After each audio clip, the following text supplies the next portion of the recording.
Indeed, people could scarcely believe that those who had surrendered were of the same stuff as the fallen. And an Athenian ally, who some time after insultingly asked one of the prisoners from the island if those who had fallen were noble and good men, received for answer that the arrow would be worth a great deal if it could pick out a noble and good man from the rest, in allusion to the fact that the killed were those whom the stones and arrows happened to hit. Thucydides. Hello, I'm Mark Selick and welcome back to Casting Through Ancient Greece, episode 85, Surrender at Sphacteria. In our last few episodes, we have been looking at Athens' activities in the West. We had seen that Athens would become involved in the civil war that developed on Corcyra. This had broken out when a group of Corcyraean captives were released by the Corinthians. These men had been captured during the battles that had taken place around the island just before the breakout of the Peloponnesian War. Now, after a number of years in captivity, and perhaps some re-education by the Corinthians, they were sent back home. This was done with the hope that these men would be able to change the pro-Athenian policy that had now developed there. Corcyra had traditionally been neutral. However, the Peloponnesians were hoping they could influence policy on the island enough so that they would come to their side during the war. The result of the repatriation of these men would eventually lead to civil war breaking out. Both Athens and Sparta would become involved, as both knew the importance of the island. Corcyra had the third largest fleet when it came to the Greek cities of the mainland, this being enough to help tip the balance when it came to sea power. Initially, Athens had taken somewhat of an advisory role, but would eventually come to assist the democratic side with a bit more enthusiasm. The Democrats would come to regain control of most of the island, with the oligarchs setting up a camp across the mainland. The civil war would continue, but with the Peloponnesian fleet defeated and the Democrats holding the island, Athens would depart. The next action that leads us into today's episode would come when Athens would vote to send an expedition to assist Leontini on the island of Sicily against Syracuse. We did explore a range of reasons why Athens may be looking to engage in this campaign. As at first glance it seemed to be a distraction from the focus of fighting the Peloponnesians. Here we saw that there may have been indirect means in harming the Peloponnesians, or gain an advantage for themselves, with this action far west. Initially the Athenians with their allies in southern Italy and on Sicily would succeed in gaining a foothold on the island and expanding it. At this point, where it looked as though Athens held the advantage, their allies would request reinforcements from Athens that would help bring the campaign to a close sooner. Athens would agree to this request and a fleet would be prepared and sent off, though they would arrive too late to be of any offensive use in defeating Syracuse. Events around this reinforcing fleet will be the focus of our episode today. We will see that they would not make directly for Sicily and would assist in other areas around western Greece. This would prove to be Athens' undoing in this first Sicilian expedition, as Syracuse would be able to arrange a counterattack against Athens' advances, seeing them having to fall back to the southern Italian city of Rhegium. Had these reinforcements arrived in time, they would have probably been able to counter the Syracusan attacks or reverse them. In the end, Athens, with their Sicilian allies coming to a truce on the island, would end up sailing home once the reinforcing fleet did arrive. So, as I said, it will be the actions around this reinforcing fleet that we'll be focusing on today. As we will see, they would become involved in a significant engagement that would take place on the western coast of the Peloponnese, while also further assisting Corcyra. So let's get started by looking at the fleet that would be arranged, their commanders, and what orders they received. Athens would answer the pleas made by their allies on Sicily to send more ships and men to help close the campaign out more quickly. Thucydides tells us that the Athenians found the idea of wrapping up the campaign on Sicily quickly favourable, while they also saw that it would be helpful in gaining much needed experience for their crews. However, as we will see when looking at the orders of the fleet, it appears that Athens was looking to deal with other areas at the same time, therefore killing two birds with one stone. 40 ships would be assembled to make up this fleet, with the generals Eurymedon and Sophocles in command. Their orders, according to Thucydides, would be, as they sailed up the coast, to do what they could for the Corcyraeans in the city who were suffering from the raids made on them by the exiled party in the mountains. We had seen that the civil war on Corcyra had been ongoing when we left events there a few episodes ago. But raids from the oligarchs continued, with them being able to operate out of the mountain regions of the island. Also, the Peloponnesians had returned with a fleet of 60 ships to help support the oligarchs. This increased activity saw that Athens needed to make another appearance to stop Sparta's influence from gaining traction. However, there would also be another part to these orders, with Thucydides writing, Demosthenes, since his return from Icania, held no official position, but the Athenians allowed him, at his own request, to make what use he liked of this fleet of theirs on their way around the Peloponnese. Why Demosthenes was allowed to travel with the fleet and afforded this privilege is not really spelled out to us, but it seems he had become popular in Athens after his campaign the previous year. The orders given to Eurymedon and Sophocles were given in the belief that the campaign on Sicily was going all in their favour, so they saw no rush for the fleet to make it there. This meant they could deal with multiple issues with the same force, something that would have been desirable now that money and manpower was beginning to be much tighter.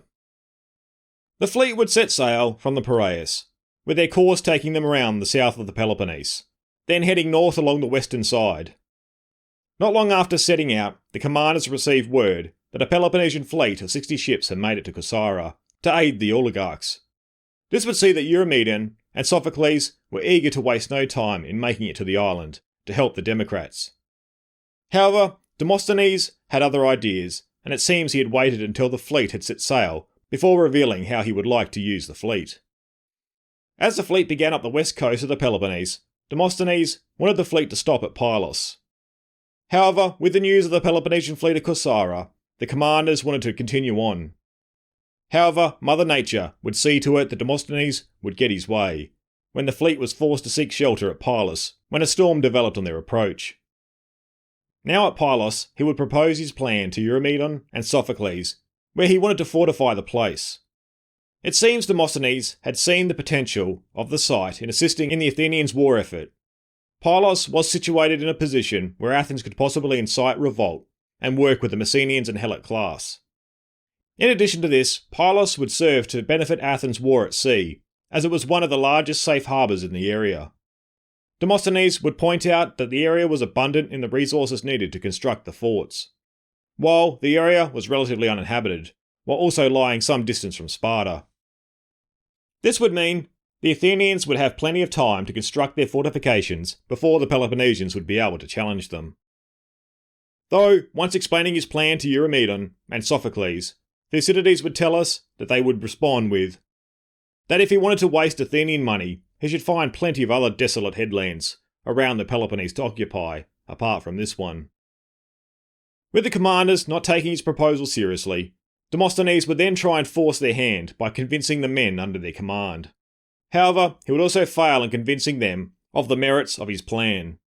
The fleet was now stuck at Pylos and having to wait for the bad weather to pass, though as the days went by, the men began to become bored.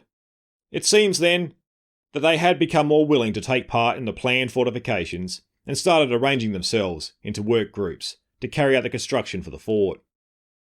Much of the location was naturally positioned as a stronghold, but the fortifying that was carried out we hear as being somewhat rudimentary due to the lack of tools the men had to work with. We are told that the works would take 6 days to complete, and once the bad weather had passed, Eurymedon and Sophocles would leave a small group of men with Demosthenes and 5 ships before then sailing with the rest of the fleet for Corcyra. At this stage, Sparta had sent off its army along with the Peloponnesian forces under the command of Agis for their annual invasion of Attica. Back on the Peloponnese, the Spartans, still within their city, were engaged in celebrating a festival. While this festival was taking place, word would arrive that the Athenians had landed at Pylos and were constructing a fort. The Spartans at this stage were not concerned with this development and saw no reason that they should conclude their festival early. With the reports they had received, they assumed the Athenians would withdraw on their approach, like in previous years when Athens had landed on the Peloponnese. All the fortifications would be easily dealt with. However, these reports would also end up reaching Agis in Attica, who would take the news more seriously. This would see Agis withdraw his forces from Attica early, seeing this being the shortest invasion of the war so far, just 15 days. though Thucydides does indicate that this news may not have been the only reason the army withdrew. This year's invasion had seen the Peloponnesian force under the greatest hardship than the previous years. They had left before their crops were ripe, so were marching with reduced level of provisions, while the weather for this campaigning season was unusually wet. So, news of the Athenian invasion may have provided a convenient excuse to pull out of Attica early, rather than admitting to the hardship that they were facing. Once Agis had returned to Sparta, a Spartan force, along with ally cities near Pylos, were arranged to march onto the Athenian position. The various contingents were ordered to make for Pylos as quickly as possible, with the result seeing the various elements arriving in a staggered manner. Sparta had also sent out orders to the 60 ships that had been at Corcyra to depart and make for the coastline near Pylos. By this stage, the Athenian fleet was in the area of Corcyra, but the Peloponnesian fleet was able to sail away unnoticed. Back at Pylos, Demosthenes had somehow managed to get wind of the Spartan response and sent 2 ships off to Eurymedon and Sophocles to inform them of the trouble he was now facing and to request their assistance. The Athenian fleet that was now at Zakynthos would comply with the request and would set sail for Demosthenes' position at once. The Spartan land forces, with some of their allies, had arrived outside Pylos, while the Peloponnesian fleet had also arrived on the coast. This now saw a plan of attack being devised to take Demosthenes' position. The Spartans were prepared to assault the fortifications, but first took measures to protect their position, should the assault fail. They had received word of the Athenian fleet making its way for Pylos, so they wanted to block the entrances to the harbours, making it harder for the fleet to support Demosthenes. To do this, they would occupy the island of Sphacteria, which was just off the coast and lay just across the harbour, creating narrow entrances. This would prevent the Athenians making use of it, while they would block up the entrances with the ships, preventing access to the harbour. If the Spartans achieved this and held their position, they would be able to prevent a naval battle at sea and could effect a surrender of Pylos with it completely under siege. The Spartan plan would now be implemented, with lots chosen for the men to go over and occupy Sphacteria. It would seem that this plan was put into effect, and some time passed, as we would hear that a few parties had completed their spell of duty before we are told the final party of hoplites, numbering 420, being sent to take up their turn. Meanwhile, in the fortifications at Pylos, Demosthenes could see the Spartan preparations on land and at sea developing. He had only limited men and resources to try and protect his position, where the quality of much of his equipment and some of the troops were questionable. However, Demosthenes would attempt to use, as best he could, the resources he had. The ships that had remained with him were brought up on the shore and protected in a stockade, where the men who crewed them were now tasked with protecting them. The majority of the best equipped men were placed in the most fortified part of the defensive works that looked out over the land. Their instructions were to meet any attack that would come from the land forces towards the defensive position. Another smaller, heavily armed force, with support from some archers, also assembled. They would be deployed outside the fortifications, defending against any attempt at landing troops from the sea. Demosthenes had identified a weak point in the defensive works that he thought the Spartans might try to exploit from the seaward side, so looked to try and mitigate this soft spot. Once Demosthenes made his defensive plans, he would gather the men together so he could address them with the intention of motivating and encouraging them. Thucydides would record him saying, "Soldiers and comrades in this adventure, I hope that none of you in our present strait will think to show his wit by exactly calculating all the perils that encompass us. But you will rather hasten to close with the enemy, without staying to count the odds, seeing this in your best chances of safety. In emergencies like ours, calculation is out of place. The sooner the danger is faced, the better. To my mind, also most of the chances are for us, if we will only stand fast and not throw away our advantage, overawed by the numbers of the enemy." He then continues on, outlining the elements in the Athenians' favour, such as the difficult nature of the terrain provided, and that they do not lose their heads, but hold their ground. He addresses the superior numbers of the Peloponnesians, saying that these should not worry them, since only small detachments will be able to engage them at a time. The main point Demosthenes seems to be trying to get across to his men was all they needed to do was to hold their ground and not let panic take over. He would then close with, "I therefore consider that his difficulties may be fairly set against our numerical deficiencies, and at the same time I charge you, as Athenians who know by experience what landing from ships on hostile territory means, and how impossible it is to drive back an enemy determined enough to stand his ground, and not to be frightened away by the surf and the terrors of the ships sailing in, to stand fast in their present emergency, beat back the enemy at the water's edge, and save yourselves and this place." With the troops now addressed and morale at its height, they now move to take up their positions and meet the Spartan attack. The Spartans, having deployed both on land and at sea, were now ready to launch their assault on the fortified positions of Pylos. As Demosthenes had assured his men, the Spartans came up in detachments, with only a few ships being able to come up at a time. However, the Spartans came on with enthusiasm and vigour, with those not engaged cheering them on. Brasidas, the Spartan general we have met before, would distinguish himself during this action. He had command of a trireme, where he would motivate the captains to force a landing, so they could attack the Athenian position.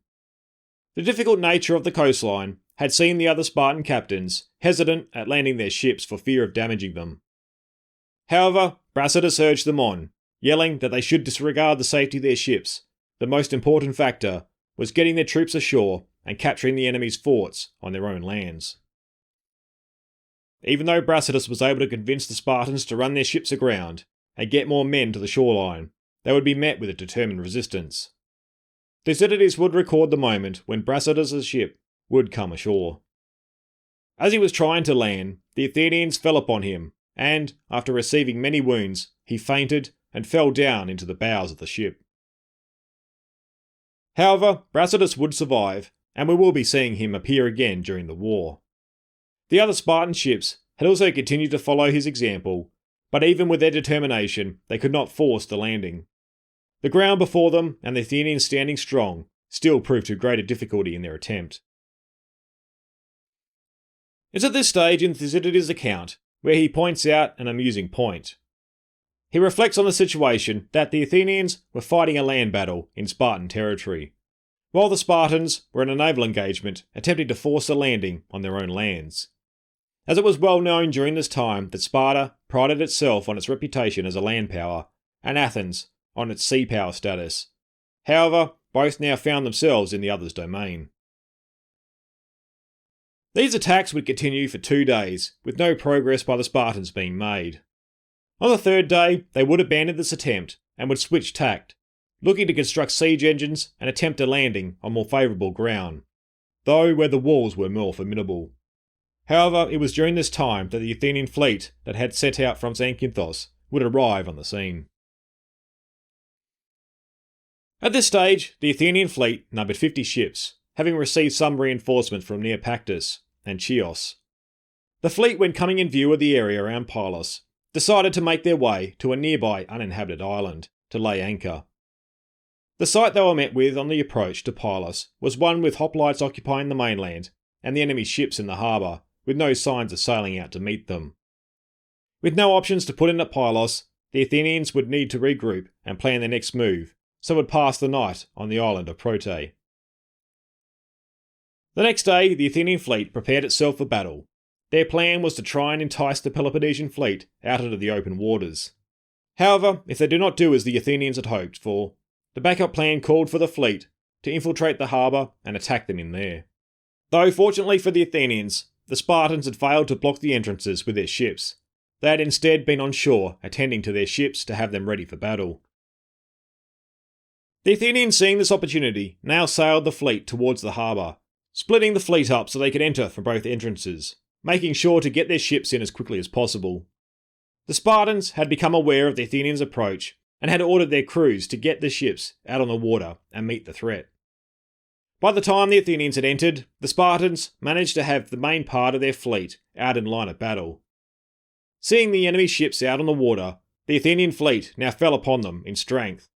This had the result of putting the Peloponnesian fleet to flight, where the Athenians continued to pursue and do what they could in the limited space of the harbour. A desperate fight along the shore of the mainland would unfold after the Athenians had disabled and captured a number of enemy ships. They had then turned to ramming and attempting to capture Peloponnesian ships that had not yet set out from the shore. The Spartan forces on land rushed into the sea in desperation, fully armoured to try and prevent the ships on the shore being taken. The struggle was equally intense for both sides, with the Spartans trying to prevent the losses of their ships and their men on Sphacteria from being cut off, while the Athenians were trying to take full advantage of their initial victory, with them attempting to disable the entire Peloponnesian fleet. With exhaustion and losses taking their toll on both sides, the engagement was broken off. The Spartans had managed to save their ships on the shoreline, but had lost a number in the initial clash outside the harbour. Athens, though, was able to claim victory in the battle, being able to establish a trophy and controlling terms over returning the Peloponnesian dead. They would also secure the captured ships and wrecks before making their way back to their camp. The result of the battle had now also seen the Spartan troops on Sphacteria cut off from the rest of the forces of the mainland. Athens, seeing this, now patrolled the island to ensure their isolation would continue. The Peloponnesians could do little at this stage, just look out over the harbour, seeing the Athenian ships between them and the garrison on Sphacteria. With the arrival of the news in Sparta of 420 of their hoplites being cut off, the Spartan government took the situation very seriously. They sent representatives to Pylos so that they could assess the situation for themselves and make a judgment on how to proceed. Not long after the arrival of the Spartan officials, they quickly saw that it was going to be impossible to relieve the men on the island. This would then see the Spartan officials seek a truce with the intention of negotiating a larger peace. This point in the war would see one of the biggest surprises when it came to the Spartans' reputation. On the surface, it would seem strange that a militaristic state of Sparta would seek peace over the sake of 420 men. Though if we look a little deeper in what this meant for Sparta, we can understand their concern.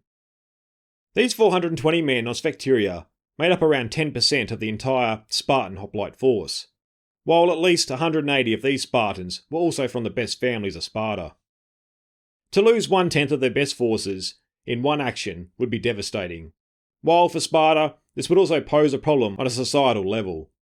As we have seen, the Spartans, when it came to their citizens, practiced a strict system of eugenics to produce the best male citizens possible.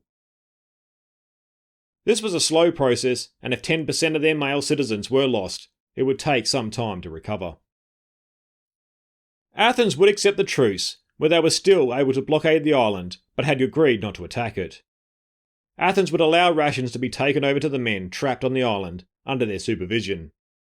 For Sparta's part, they would not attack the fort at Pylos or attempt to send any ships on Sphacteria, while they also agreed to turn over their fleet as hostages to the Athenians. With these terms of the truce in effect, Spartan officials would be now transported by an Athenian ship to Athens so that they could engage in peace talks. The truce around Pylos was to remain in effect until the Spartan envoys returned from these talks. Athens held the advantage in the terms of the truce. They had control of the Peloponnesian fleet and could decimate the Spartan fighting force. The Spartans were in an unfavourable situation and had to place all their trust in the hope that Athens would honour the terms of the truce. Though when it came down to it, Sparta had no choice but to accept the terms given the situation before them. In Athens, the Spartan envoys delivered their terms of peace to exist between the two.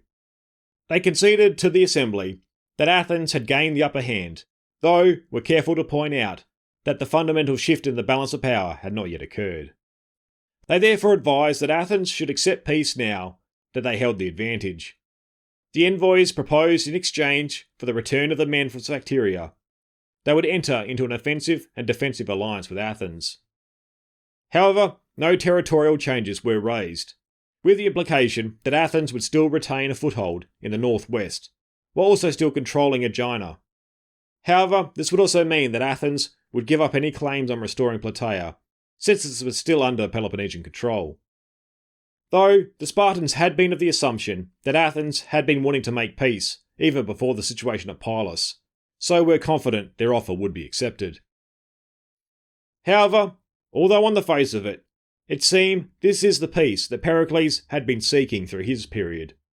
Sparta had shown that they still believed they were the preeminent power in Greece. Pericles had wanted to convince Sparta that they did not have the power to defeat Athens.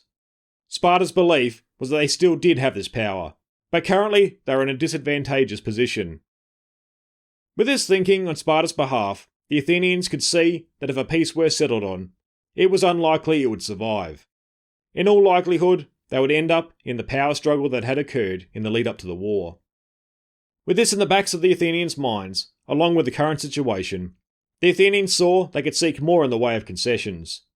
Cleon would address the assembly and convince them that they should deliver the following terms in response to the Spartans, as Thucydides would record. First, the men should surrender themselves and their arms, and be brought back to Athens. Then, Sparta must give back Nicaea, Pegae, Troezen, and Achaea, all of which places had not been conquered in the war, but had been given up by Athens in the terms of the previous peace treaty, which had been made at the time of difficulty when Athens was in much greater need of peace than she was at the moment. To this, Sparta wanted to negotiate in private, with a committee, though Cleon would begin to accuse them of ill intentions due to wanting the negotiations to be surrounded in secrecy. He would tell them that if they had honourable intentions, they should present them in the open to the assembly now. However, the Spartans would choose not to say anything further, and would break off discussions. In the end, they were not willing to discuss the possible betrayal of their allies in public. With the breakdown of the peace talks, would also come a breakdown in the terms of the truce. The Spartans would request the return of their ships, as had been arranged once the truce had ended. However, the Athenians would argue that the Spartans had breached the terms of the truce with a supposed attack on the walls of Pylos, while also citing some other technicalities. The Spartans denied the accusations and made formal protests, though ultimately they would head back to Pylos to prepare for continued fighting. Hostilities would once again continue, with the Athenians ensuring that Sphacteria would remain isolated. During the days, the Athenians would have 2 ships sail around the island in opposite directions, keeping up a constant patrol. During the nights, they would deploy the whole fleet anchored round the island, maintaining a picket. On the mainland, the Spartans continued their attacks against the walls of Pylos, though always looking out for opportunities to reach the men of Sphacteria. The Athenians had expected the Spartans to surrender on Sphacteria in short time, as the island was a desert, with no food and only brackish water available to drink. However, the Spartans would hold out, devising ways to overcome these challenges. They had offered great rewards to men and freedom to helots if they could cross the blockade and deliver food and water. Many risked it all to gain these rewards, and enough of them would make it through, taking advantage of the darkness and favourable winds, to the where they would keep the Spartans from being starved into surrender. In fact, the blockade continued on for longer than expected, so that the Athenians themselves were beginning to suffer from lack of provisions. As time went on, without the Spartans capitulating, morale also began to suffer. During this prolonged engagement, the Athenians only had access to a small spring on Pylos, while their camp and the conditions they operated in were very cramped. Back in Athens, the news of the hardships faced and the situation with Sparta were being followed closely. They had started to become worried with the fleet's condition and Sparta's determination as more time passed. They feared that if a siege did not end soon in their favour, they would have to break it off as winter approached. While thoughts of regret were also starting to enter some men's minds over not accepting the earlier Spartan terms. Some had believed that Sparta's unwillingness to continue negotiations and their failure to surrender was due to factors Athens had not anticipated. This they saw as Sparta believing they were in a strong position.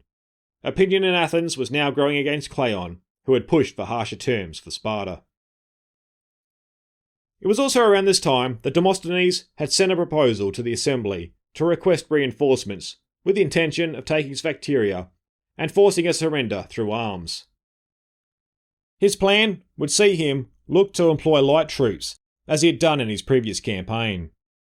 Many of these troops were ready and waiting in Athens, while more could be called upon from their allies. Cleon would advocate for Demosthenes' request. It was in his interest to do so. He had been the loudest proponent of rejecting Sparta's offer, and would certainly be held accountable if Sparta was able to rescue their men. Opposition had also developed during the assembly with Nicias, who favoured a negotiated peace with Sparta, arguing against the reinforcements. He thought capturing the Spartans would just inflame tensions further and see Athens emboldened to take a more aggressive approach in the war. He wanted to delay the reinforcements long enough in the hope that some sort of arrangement could be made. In the end, the reinforcements would be agreed to, though not before a series of challenges from the assembly, Cleon and Nicias would take place. I don't want to get too bogged down in these exchanges, as they will take a fair bit of time, and we still have a bit to cover. Though these would centre around Cleon calling the men coming from Pylos liars because of the situation they reported. He would be challenged to go see the situation for himself and report back. Cleon would point to this as being a waste of time, and instead put focus back on dispatching reinforcements right away. It seems then Nicias was given command of this fleet that was to be sent, but after some more games from Cleon, he would end up commanding the reinforcements. Perhaps down the track, we will look at this episode in more detail when we look at the rivalry between Cleon and Nicias. But for the meantime, you can see the whole exchange in Thucydides' work, Book 4, from paragraph 27. Cleon would set out with his fleet, taking Lemnian and Imbrium troops, Peltas from Anos, and 400 archers from various cities. With this force, and what awaited him at Pylos, he pledged that within 20 days, he would either bring back the Spartans as captives or kill them on the spot. Cleon had also named Demosthenes as his co-general, since he had put forward the plan that Cleon got behind. Word was sent to Demosthenes at Pylos that reinforcements were on their way, and Cleon departed with his fleet very soon after. Demosthenes appears to have favoured the idea of landing troops on the island even before the request of the reinforcing light troops, though he had initially been wary about sending his troops to land there.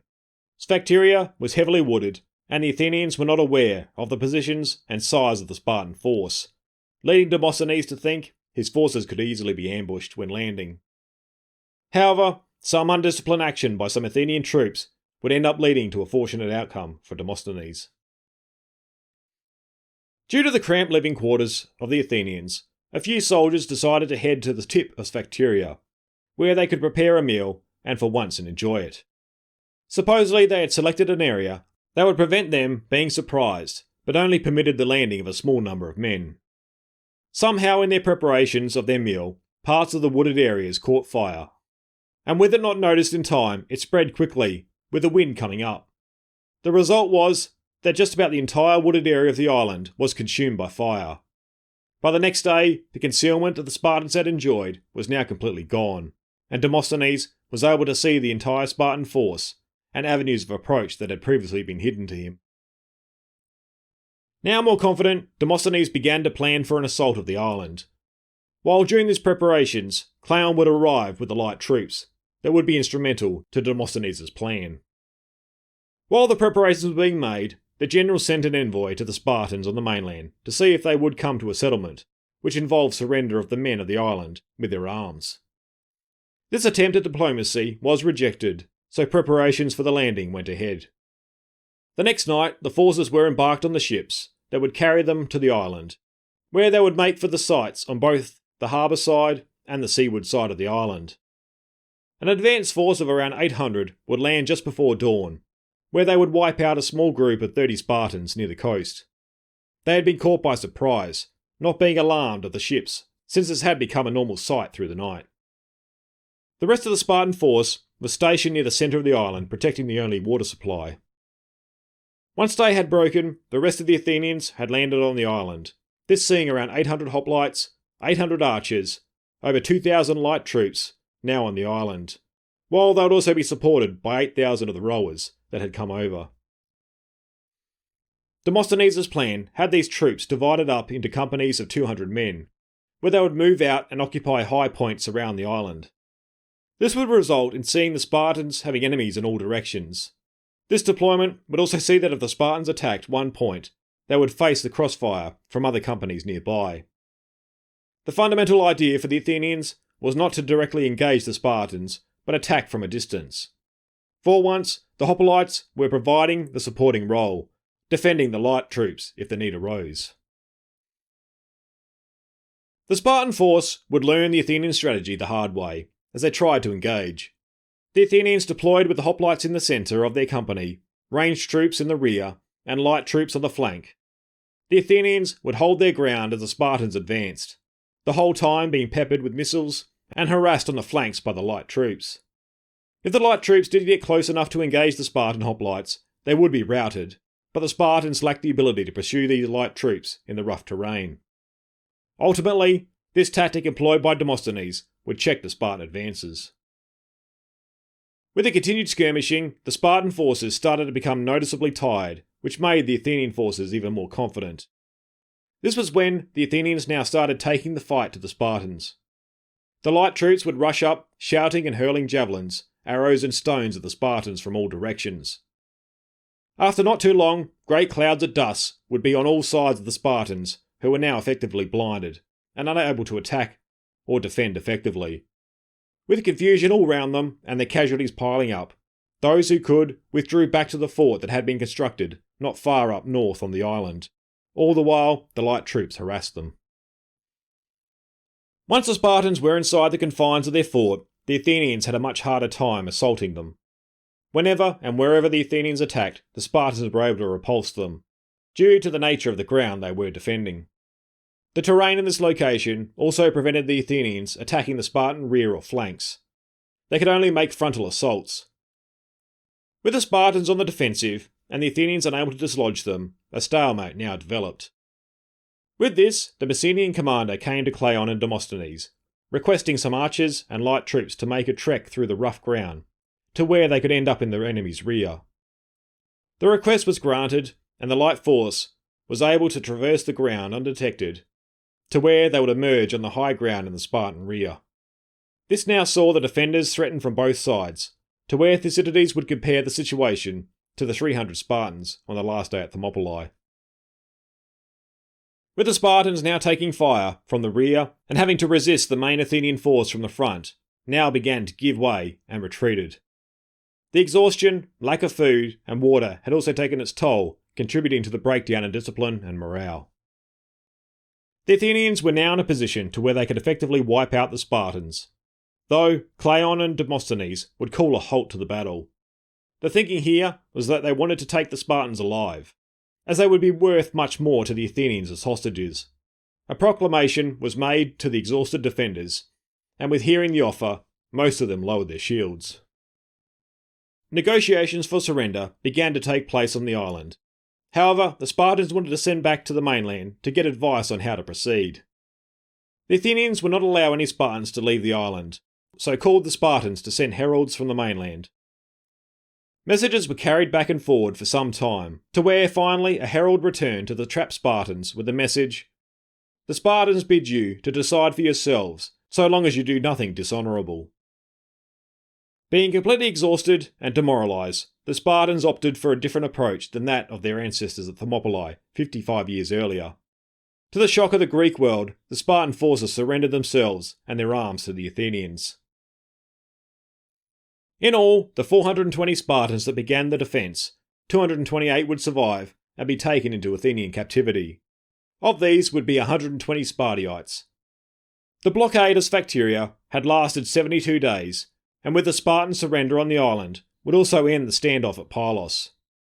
Both the Athenians and Spartans would withdraw and make their way back to their cities, though the Athenians still retained control of the fort at Pylos. It appears the situation had greatly changed. The Athenians felt they had a large enough bargaining chip, while the Spartans had much to discuss and come to terms with. As Thucydides writes, nothing that happened in the war surprised the Hellenes so much as this. It was the general opinion that no force or famine could make the Spartans give up their arms, but that they would fight on as they could and die with them in their hands. The Athenians' intention was to keep the captured Spartans until a peace was negotiated to end the war. However, they also served as a deterrent to the Spartans from attacking Attica. Should they invade, the Spartan prisoners would be brought out and put to death for the invaders to see. Meanwhile, at Pylos, Messenians from Neopactus would return to their old lands and begin mounting incursions into Laconia, where they could. This would now see Helots begin deserting and raise concerns of revolt marching in Spartan lands. this would become a serious matter for the Spartans, who had in living memory already dealt with a major Helot revolt. Attempts would be made to try and recover Pylos and the captured Spartans diplomatically with Athens.